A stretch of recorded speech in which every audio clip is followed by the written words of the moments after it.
For watching. Don't forget to like, comment, share and subscribe to Mufti Tariq Masood, famous scholar. گھر میں بار بار آپ جب جا کے کہو گے بھوک لگ رہی ہے، پیاس لگ رہی ہے، بھوک لگ رہی ہے، پیاس لگ رہی ہے، اس کا مطلب کیا ہے؟ کھانا لگا دو، کھانا لگا دو، کھانا لگا دو، پانی پلا دو. تو جو خبر ایسی ہو جس کے اندر کوئی آرڈر چھپا ہوا ہو، وہ خبر اس قابل ہوتی ہے کہ اس کو شیئر کیا جائے. جس خبر کے اندر کوئی آرڈر چھپا ہوا نہیں ہوتا وہ خبر ٹائم ویسٹنگ ہے، اس کا عملی زندگی سے کوئی تعلق نہیں ہے. خامخواہ میں لوگ کہتے ہیں نا جنرل نالج، تو خامخواہ کی جنرل نالج کی اسلام میں کوئی ویلیو نہیں ہے، یہ ٹائم ویسٹنگ ہے. آج کل یہ بھی ہوتا ہے نا کہ 356 کو 488 ضرب دو تو کیا جواب آئے گا، تو چھوڑو کیلکولیٹر سے بتا دے گا کیا جواب ہے. ہمیں کھوپڑی استعمال کرنے کی کیا ضرورت ہے؟ کیا ضرورت ہے بھائی؟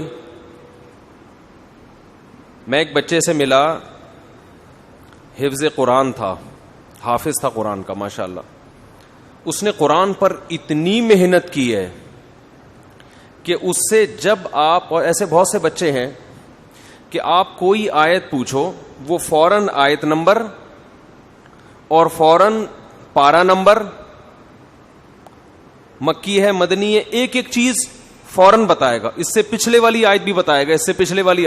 حافظ اگلی آیت تو آسانی سے بتا سکتا ہے، پچھلی آیت بتانا حافظ کے لیے مشکل، کیونکہ جب اگلی آیت تو جب وہ آپ تلاوت کریں گے اگلی خود زبان پہ آ جاتی ہے، پچھلی نہیں آتی عام طور پر. تو بڑی محنت کی گئی اس بچے کے اوپر. بچے کو میں نے انعام بھی دیا، اس کو اپریشیٹ بھی کیا، لیکن میرا اپنا نظریہ یہ ہے کہ جس چیز پہ بچے کا ٹائم دماغ لگایا گیا ہے نا، اس کا آؤٹ پٹ کوئی زیادہ بولے نہیں ہے، اس کا کوئی فائدہ نہیں ہے معاشرے میں. کیونکہ قرآن اس طرح سے یاد کرنا کہ اس سے پہلی والی آیت بھی فوراً ذہن میں آ جائے، یہ بہت مشکل کام ہے. بچے کا بہت دماغ کا دہی کیا ہوگا. تو اس سے کیا ہوتا ہے، جب ضرورت پڑے گی کہ اس سے پچھلی آیت کیا ہے، بھائی قرآن ہے، گوگل ہے، لکھے پچھلی خود آ جائے گی سامنے اس کے. تو اتنی دماغ کو محنت کرنے کی کیا ضرورت ہے ایک چیز پہ؟ ایک ایک آیت کا نمبر یاد کرنا، یا تو ڈاکٹر ذاکر نائک کی طرح کام کرنا ہے اور مناظر بننا ہے، تو چلیں جی فوراً آیت نمبر پیش کر دیا. لیکن اکثر علماء یہ بھی نہیں کرتے، اس لیے کہ اس کو رٹا لگانے کی کیا ضرورت ہے؟ یہ بھی تو آپ آیت پوری پڑھ کے پیش کر سکتے ہیں نا.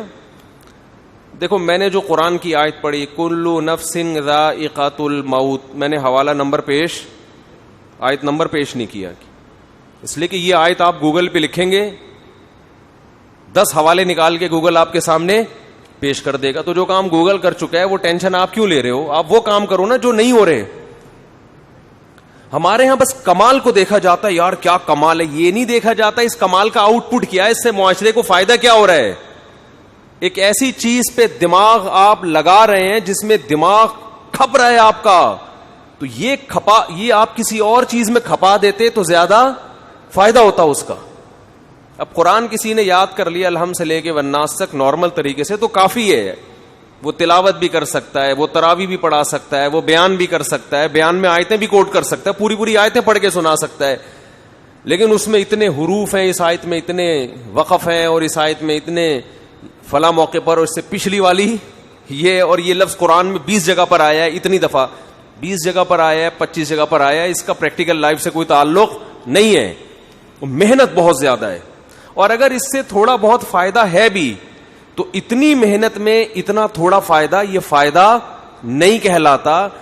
ہاں دنیا میں اور ہمارے پاس کرنے کے لیے کام نہ ہوتے پھر ہم دماغ کو اس پہ کھپاتے. جب اس سے زیادہ امپورٹنٹ کام اور بھی زیادہ ہیں تو ایسے ذہین ترین بچوں کی کھوپڑی ان کاموں میں لگانی چاہیے، کیونکہ ان بچوں کا حافظہ بہت تیز ہے، ذہانت بہت ہے. تو یہ حافظہ اور ذہانت ایسے کام میں لگانی چاہیے جس کا کوئی آؤٹ پٹ بہت اچھا ہو، بہت زیادہ ہو، کیونکہ یہ ضرورت تو ویسے ہی پوری. اب دیکھو کوئی اپنے بچوں کو 335 کا پہاڑا یاد کراتا ہے، بولو نا بھائی 17 تک ہمیں پٹے ہیں، 16 تک مجھے چوتھی کلاس میں یاد ہو گئے تھے، 17ویں پہ آ کے ہم پٹنا شروع ہو گئے تھے. 17واں بہت مشکل ہے. 17 1 17 17 34 17 3 51 آگے نہیں آ رہا. 17 4 کیا اب تک نہیں پتا, سوچنا پڑے گا 17 4 کیا ہوتا ہے. اور اللہ کا شکر ہے ہم بھی ایسے ڈھیٹ کہ 34 سے پٹنا شروع ہوئے تھے, 17ویں پر اب تک یاد نہیں ہوا. کیوں؟ اگر میں یاد کرتا نا تو آج میں یہاں ممبر پہ نہ بیٹھا ہوتا, میں پہاڑے یاد کر رہا ہوتا اب تک بیٹھ کے. پھر 18واں یاد کرتا, پھر 19واں یاد کرتا, پھر 20واں یاد کرتا, پھر 21واں یاد کرتا. کیا ضرورت ہے بھائی تمہیں دماغ کو یہاں؟ جس کو 17 سے ضرب دینا ہوگا کالو کا لیٹر استعمال کرے گا. کیلکولیٹر کو میں پیار سے کالو کا لیٹر بولتا ہوں.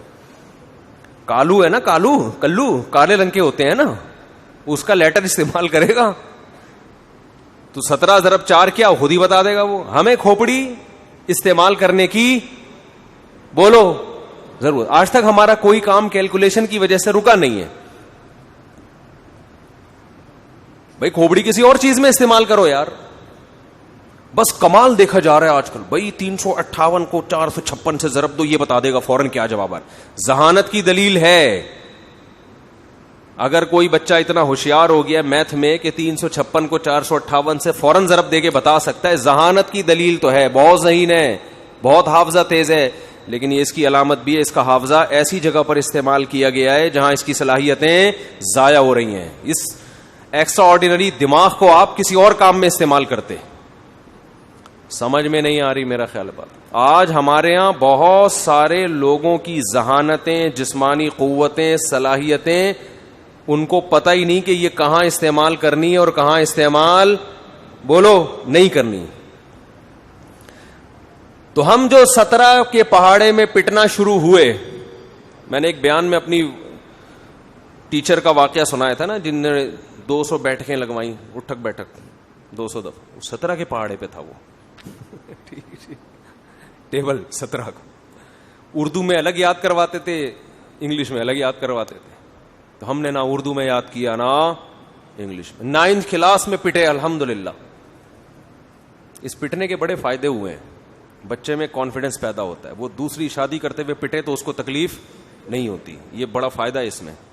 جو ممی ڈیڈی والے لوگ ہیں وہ نہیں وہ پٹنے کے عادی نہیں ہے. تو پہلے تو سب بچے اسکولوں میں ٹیچر سختی کرتے تھے, بہت کوشش کی تھی. آج اس ٹاپ لفظ نہیں لے کر آؤں گا میں, لیکن چلو چلتا ہے یار. تو اب انہوں نے کیا کیا, 9th کلاس میں ہمارے ٹیچر ہمیں کیمسٹری پڑھاتے تھے. اللہ ان ٹیچر اگر زندہ ہیں تو اللہ ان کی عمر میں اور برکت دے, اور اگر انتقال ہو گیا اللہ ان کی مغفرت فرمایا. بہت سے ٹیچروں سے رابطے کی کوشش کی ہے لیکن ہو نہیں رہا رابطہ, پتہ نہیں کون کہاں چلا گیا. تو وہ ہمیں کیمسٹری میں فارمولے لکھے ہوئے ہوتے ہیں نا, H2O ہائیڈروجن ڈائی آکسائڈ اور NH4Cl, یہ سوڈیم کلورائڈ اور اس طرح کے. اب تو بھول بھی گئے, ہو سکتا ہے وہ نیچے لوگ کہہ رہے تھے سوڈیم نہیں ہے بھائی کچھ اور ہے. اب چھوڑو یار جو بھی ہے, ابھی بات کو فوکس کرو, بندہ کیا کہہ رہا ہے. تو وہ سارے فارمولے کتاب میں لکھے ہوئے تھے. ہمارے ٹیچر نے کہا کہ کل سب طلبہ اپنی اپنی کاپی میں لکھ کے لائیں گے اس کو. میرے پٹنے کی تیاری بولو شروع ہو گئی. میں سوچ رہا تھا کہ جب یہ بک میں لکھے ہوئے ہیں تو یاد کرنا ہے تو یہیں سے کرو, کاپی میں لکھنے کی بولو کیا ضرورت. ہینڈ رائٹنگ صحیح کرانی ہے تو 9th کلاس ہینڈ رائٹنگ کے لیے تھوڑی ہوتی ہے. اور وہ تو یعنی مطلب یہ کہ اس کا کوئی فلسفہ کھوپڑی میں آیا نہیں. ٹیچر نے کہا اور 10-12 صفحات تھے, لکھ کے لاؤ, لکیریں کھینچو اسکیل سے, یوں کرو بھی لکھو. اتنی ٹینشن کہ یار یہ کیا کام ہے یار, اس کا نہ کوئی سر نہ پیر نہ کوئی تک. نہیں لکھے ہم نے تو ہم تو جو لکھنے کا کام تھا وہ نہیں کرتے تھے. جو ضروری ہوتا تھا اس میں 10 دفعہ سوچتے تھے. یہ تو ویسے ہی اسلام میں ہماری ایک رائے تھی کہ اس کا اسلام میں کیا ہے, یہ اس کو تو عملی زندگی سے کوئی. اب ٹیچرز بھی تو بعض دفعہ ایسے ہی کر رہے ہوتے ہیں نا, ویسے ہی تو نہیں لکھا ہم نے. اگلے دن وہی ہاتھ ایسے ڈنڈے 2-4 دفعہ ڈنڈے کھائے, پھر انہیں بغیر کرسی کے ہوا میں بٹھا دیا ہم کو. آپ تھوڑی دیر بیٹھ کے دیکھیں تو آپ کو پتہ چلے گا. یعنی بیٹھے ہوئے ایسے ہیں جیسے کرسی پہ, لیکن حقیقت میں کرسی تشریف کے نیچے نہیں ہے. تھوڑی دیر آپ بیٹھے, ہم بہت دیر تک بیٹھے رہتے تھے اس طریقے سے. تو انہی دنوں میں ہمارے محلے سے کچھ لوگ ملنے کے لیے آئے اسکول میں کہ دیکھیں اس محلے کے بچے اسکول میں کیا کر رہے ہیں, کیسے پڑھ رہے ہیں, کیسے اسٹڈی ہو رہی ہے. تو ہمارے ریلیٹو تھے کچھ, تو میں اور ہمارے دوست ہم دونوں بغیر کرسی کے بیٹھے ہوئے تھے ہاتھ اوپر کر کے. وہ اسی کنڈیشن میں کلاس میں داخل ہوئے ہیں, عزت ہو گئی. ٹھیک ہے نا, اسے کیا کہتے ہیں, عزت ہو گئی. تو ہم کہتے تھے آج ہماری محلے میں بہت عزت ہو گئی ہے. آپ کو پتا ہے کراچی میں بے عزتی کو پیار سے عزت بھی کہا جاتا ہے. کراچی میں بے عزتی کو پیار سے کیا کہا جاتا ہے, عزت. کہ آج بہت عزت ہو گئی ہے. جیسے غیبت کو ذکر خیر کہتے ہیں, آپ کا ذکر خیر ہو رہا تھا, مطلب کیا ہے, برائی ہو رہی تھی آپ کی. تو یہ تو میں جو اصل ٹاپک ہے وہ لے کے چلتا ہوں. یہ بات یہاں آ گئی ہے تو اس کو 2-4 منٹ میں کمپلیٹ کرتا ہوں, کیونکہ یہ بھی ایک اہم پوائنٹ کی بات ہے کہ جب بھی کوئی کام لگا دے نا ذمے میں, یہ کچھ بھی کھوپڑی میں آ جائے تو کرنا نہ شروع کر دیا کرو. ہر کام سے پہلے آدمی 10 دفعہ سوچے اس کا فائدہ کیا ہے. بچوں سے بھی وہ کام کرواؤ جس کا ان کو فائدہ ہو. اچھا, بعض کاموں کا فائدہ ہوتا بھی ہے, محنت بہت ہے, فائدہ تھوڑا. دیکھو اللہ نے اگر ہمیں 10-15 زندگیاں دی ہوتی نا تو ایک تجربے میں 2-4 زندگیاں, ہندو کہتے ہیں نا 7 جنم ہے, تو اگر واقعی سچی مچی میں 7 جنم ہی ہوتے تو